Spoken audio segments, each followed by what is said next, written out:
Good morning. आपण चाललो आहे आळंदीला. तसं पण बघा किती वाजलेत, 9:30 झालेत. तर आपण आता निघतोय. तर बघूया आपलं जर्नी कसं असेल. Let's go. पप्पा मोरया, मंगल मूर्ती मोरया.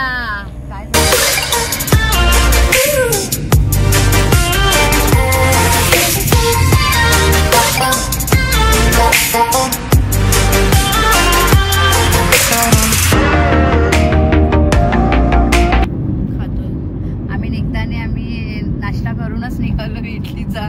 तरी पण गाडीमध्ये आणलंय काय काय खायला. केळी आणलेत, बदाम, परत केक आणलाय. मग गाडीमध्ये पण भूक लागते, मग त्यासाठी थोडंफार आणलंय खायला.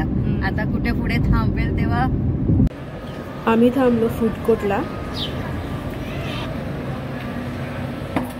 लोणावल्याला. मी घेतलं वडापाव आणि मसाला डोसा. मग आम्ही निघालो परत आळंदीला. चला लेट्स गो.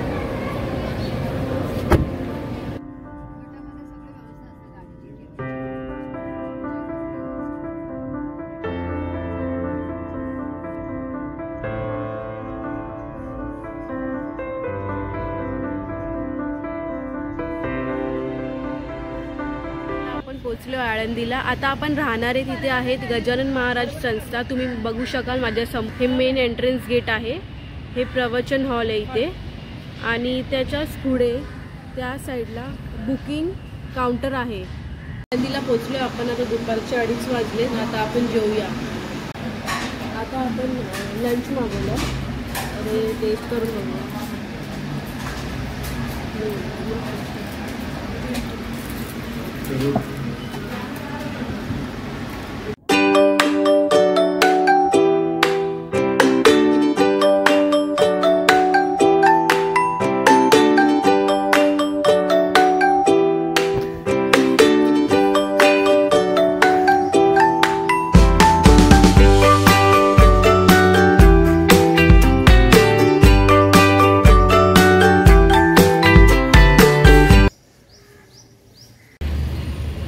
संध्याकाळी चहा घेतला.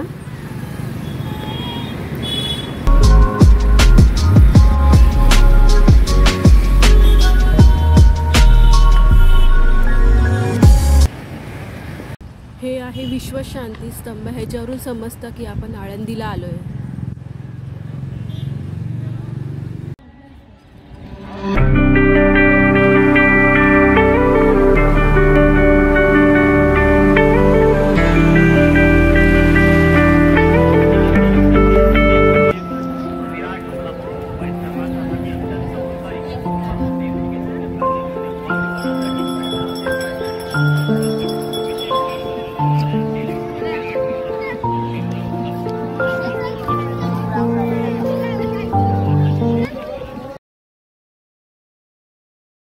इथे पूजा करून आपण दर्शनाला निघू.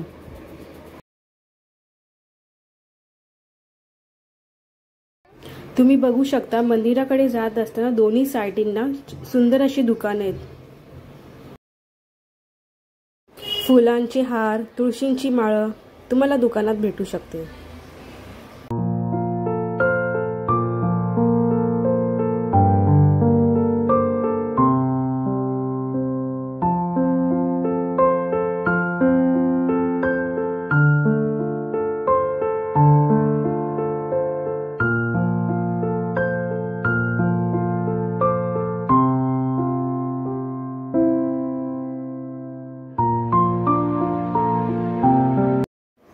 तुम्ही बघू शकता मंदिराच्या बाहेरच अशी मोठी भव्य दिव्य रांगोळी उभारलेली.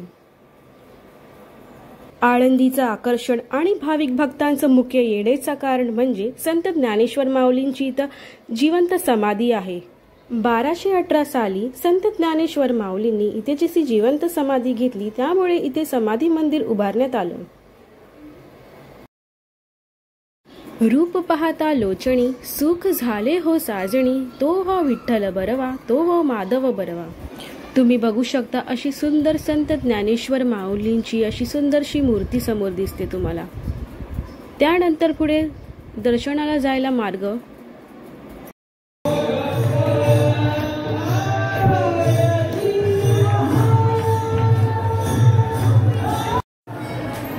मंदिराकडून बाहेर निघाल्यावर तुम्ही बघू शकता समोर सुंदर मुक्ताईची मंदिर आहे.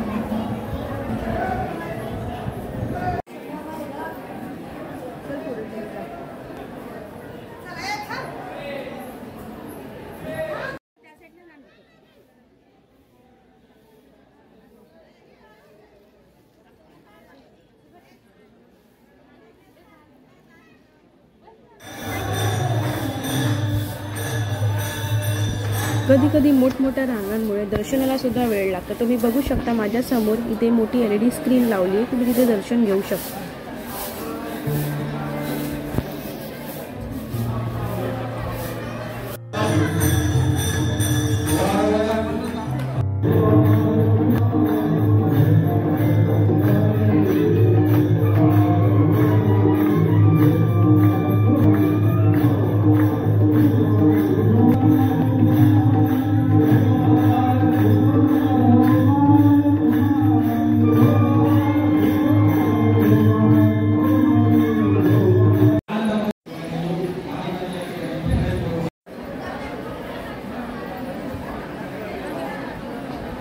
तुम्हाला आजचा व्लॉग कसा वाटला आळंदीचा प्लीज मला कमेंट बॉक्समध्ये सांगा. आणि अजून सबस्क्राईब केलं नसेल तर प्लीज लाईक करा, शेअर करा, subscribe to my YouTube channel Kavita diary आणि मला नक्की कळवा.